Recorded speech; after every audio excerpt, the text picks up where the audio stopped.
I want to ask you a question. All things considered, do you think the world is getting better or worse, or neither getting better nor worse? Answer it in your head. Humanity is getting worse, better, or neither worse nor better. Remember your answer, or write it right away in the comments so that you won't be able to get away with it later.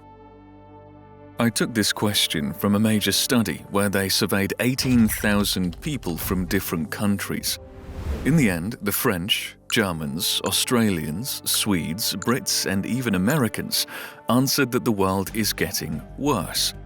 On average, people answered this way more often. This is not surprising. We've reached the point where 3/4 of the world's wealth is controlled by 10% of the people. 22% is shared by 40% of the population, and the remaining half, I emphasize the half, eats the crumbs from the table in the form of 2% of the wealth. The rich get richer, the poor get poorer. And in this episode, we will look at how lives have changed based on the data. And let's start with the most interesting thing. What's going on with poverty around the world?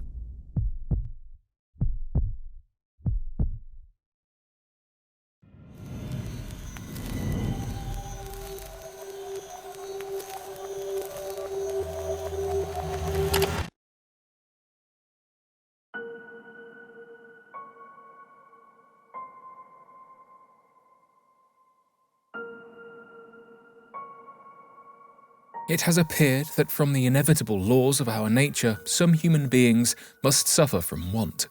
These are the unhappy persons who, in the great lottery of life, have drawn a blank.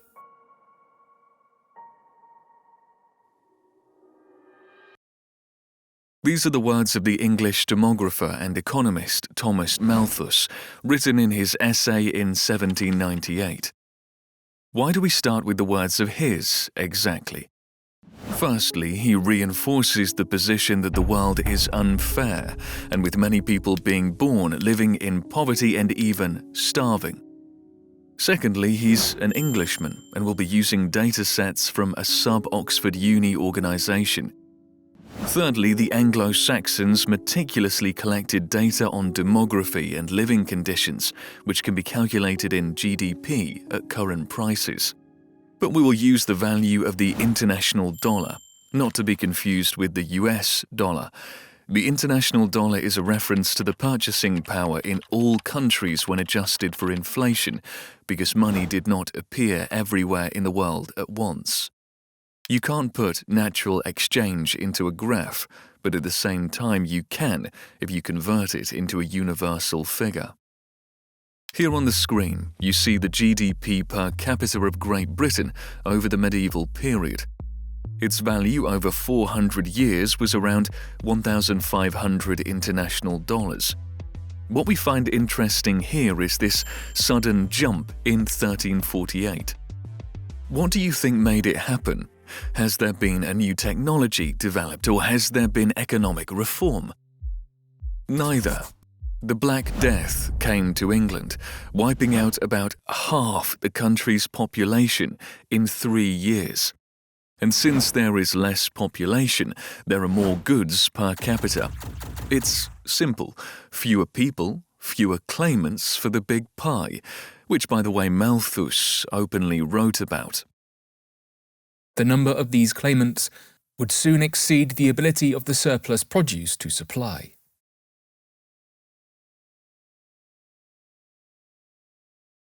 The number of these claimants He's an Englishman. would soon exceed the ability of the surplus produce to supply. Oxford Uni organisation. An Englishman. The Anglo-Saxons. The Anglo-Saxons. Oh, I see. The Illuminati, the golden billion theory. The fewer people, the greater the benefits. Secret society. The Masons, they're out to destroy us. By the way, I really think that the conspiracy theory you know was born out of this knowledge that there is a greater power that wants to exterminate all the ordinary working people. Well, Thomas Malthus is right. Rather, he was right. For a long time, perhaps even throughout the entire history, population growth has always outpaced production growth. For example, from 1450 to 1650, total GDP grew by a factor of 2.4. But for the reason that population grew at the same rate, the GDP per capita did not increase at all, but remained at the same level or even decreased. That is, there is an average of 200 years of stagnation per person, despite overall growth in material wealth. And the phenomenon where productivity growth does not outpace population growth is called the Malthusian trap. And that was the bad news. The good news was that this phenomenon came to an end in the middle of the 18th century. It was at this time that the second industrial wave was sweeping the world, with varying degrees of intensity. In the past, one man was little different from another in terms of working in the fields, even if one of them had pack cattle. But then, with the advent of mechanics, electronics, and chemistry, things have changed radically. A farmer with a tractor is many times more productive than a farmer with an ox. A cargo ship is many more times productive than a horse-drawn carriage, and a factory with electric looms is many times more productive than a group of weavers. How does all that look in numbers? Look carefully. Remember this graph of 400 years of stagnant GDP per capita? Let's add 100 years. It raised the value from 1,500 to 2,500 international dollars per person. But even that 100 years was only a precursor to the coming productivity revolution. Let's add another 100 years, an increase of $1,500 already. Now get ready. For the next 100 years, it made the literal to the moon. The value has risen by $7,000. Even the graph depicts a graph of the rocket. But the rocket keeps on flying. Nowadays, it goes under 40,000 international dollars. Let's go again to get a sense of the fantastic pace. For 400 years, we were hanging around 1,500 international dollars, then 2,500, 4,000, 11,000, and 38,000. At the same time, mind you, all this time, all these hundreds of years stagnation was not only in economic conditions for a single person, but also in population numbers. But after the year 1700, humanity was able to get out of the Malthusian trap. The population grew at a breakneck pace, from 7 million to 11 million, then to 41 million, and now Britain has 70 million. Fun fact, if we were still in the Malthusian trap, then GDP per capita of 38,000 could only be the case if there were not 66.5 million people in the UK now, but only 430,000 instead. You remember I said that we take the UK as the country with the most voluminous data, and now you can just take what you have heard and apply it to the rest of the world.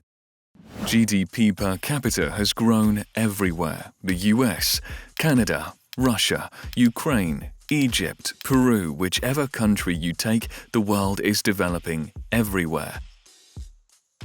But what about the poor getting poorer and the rich getting richer?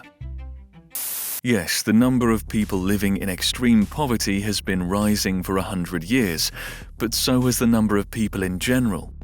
Most importantly, after the 80s, the absolute number of poor people began to fall, and now we have this picture. In 2015, out of 7.35 billion, only 734 million people lived below the extreme poverty line. That's 10%. Is it a lot?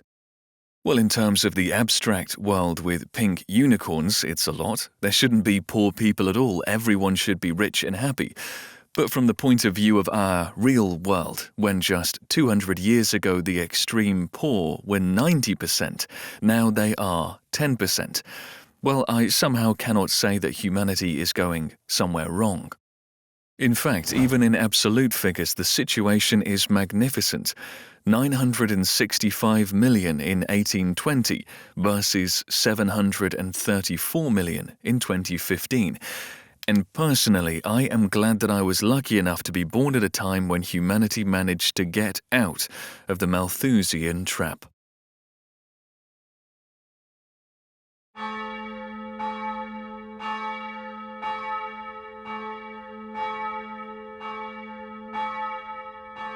You probably know that life expectancy used to be shorter in early years.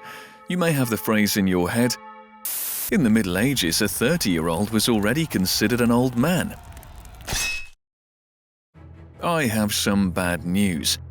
Actually, it's a myth. What do you mean? Are you saying that people used to live as long as they do now? Not really. On average, we live longer years. Yes, even if you compare it to just 60 years ago. Average life expectancy has risen from 53 to 73, 20 whole years.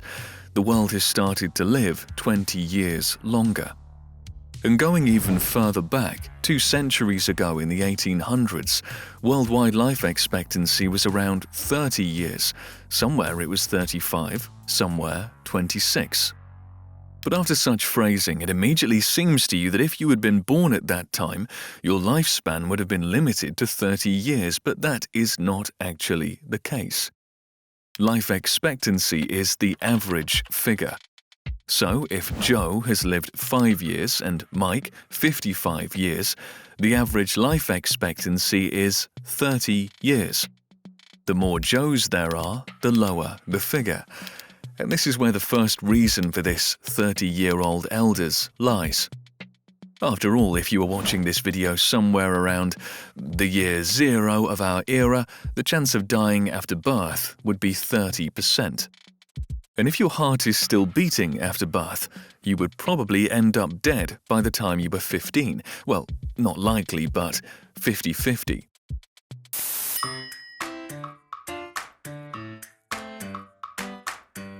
Such disappointing statistics have only improved dramatically in the 20th century. Now, instead of figures of 30 and 50% respectively, we have figures 10 times better, 2.9% and 4.6%. Infants and children are not dying now as much. You can also look at this happy picture of how, in 200 years, children have become 10 times more likely to survive around the world. But note, if in the past a person did manage to live to the age of 20, the chance of becoming a retiree, as we understand it today, has greatly increased. We don't have a detailed breakdown on ancient Rome, but we do have one on mid-19th century Britain. Here, look at it. If a person is born, they are likely to live to the age of 41. Lived for 365 days? Congratulations, they will probably live to be 48 years old. Is this lucky man 5 years old already? The hardest part is over. The man can hope to be 55, and so on to the point where 70-year-olds expect to live to 79. The likelihood of death has been influenced by many things, but in a word, the living conditions. And in the past, there was wild polarization. Roughly speaking, a child of a noble family was more likely to live to the age of 60 than a child of a poor family, whose lifespan was in fact limited to 30 years. After all, the latter would have had to do hard physical labor and have, to put it mildly, limited access not only to medicine, but also to trivial things like food and showers. So this difference between the nobility and the common man has been greatly reduced. Well, at least because access to the shower is no longer a luxury. And as you can imagine, there is a lot more to list in today's world apart from the shower. But in a word, when mankind reduced polarization, when healthcare and hygiene procedures became dramatically more accessible, then infant mortality began to fall drastically, and the very life expectancy began to rise accordingly. Take a look. Compared to 1850, we expect the British baby to live to the age of 81. On average, we've gained 40 years. There's a similar trend for all age groups, even for those over 20. So we can say that science, including the humanities and technology, have had a major impact on children, though the adults got a good kick out of it too. After all, the life expectancy of a 30-year-old has increased by 20 years. Even if not as much as for children, but man, 20 years is a serious figure. Note that the older a person is, the more difficult it is to support their life with technology. Well, for the elderly, there has only been an increase of 7 years, although that's only 7 years for a dry statistic. Not as many as 40 for children, but for an individual, that's a whole 7 years of life. Now you know why people on average live longer from the age of 30 to the age of 73.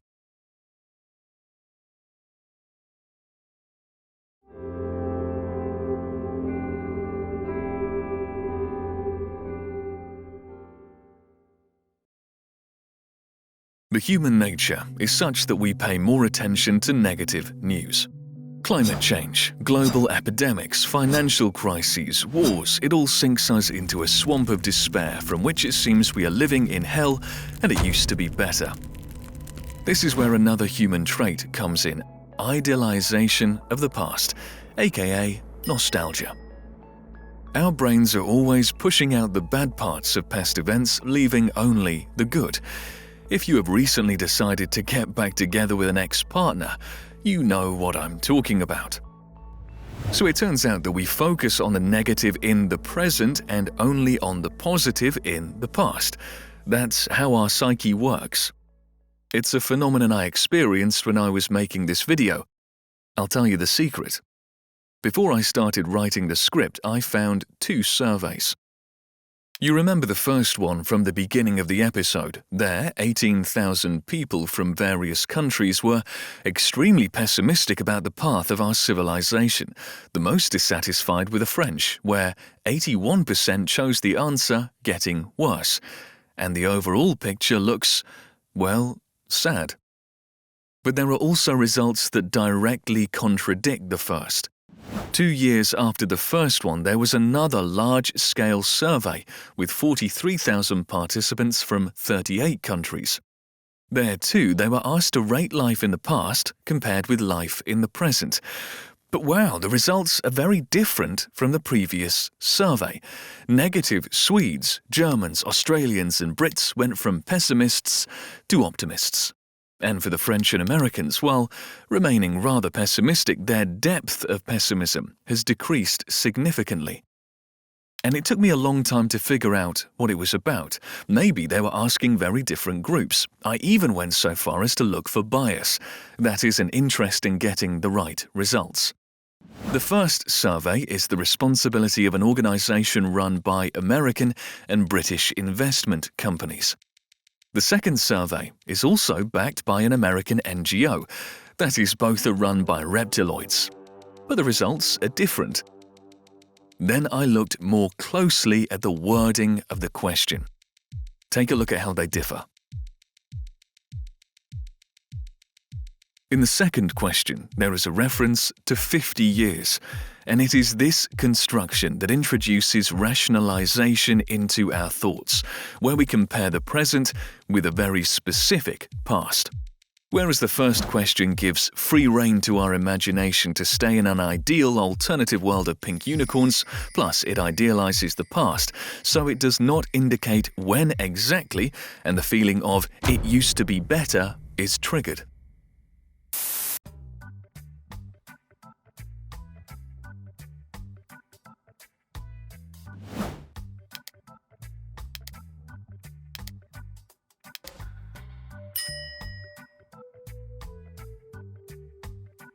That is why there is a contradiction. Is the world moving in the right direction? No. Then would life have been better for people like you 50 years ago? Also, no. That was my hypothesis. I asked the same questions in polls on the community tab of my channel. The results were stunning. Both times it's the same audience, but when a rational frame with a specific comparison is added, the number of pessimists drops and the number of optimists rises sharply. Here are also the results from the audience of our Russian channel. Same thing. With this video, we want to remind first and foremost ourselves that in reality our brain likes to create naive fantasies and does not take all data into account automatically. It idealizes the past and focuses only on the negative in the present. The main thing to remember is that it doesn't just work that way. We are generally more likely to make decisions based on emotion than on data.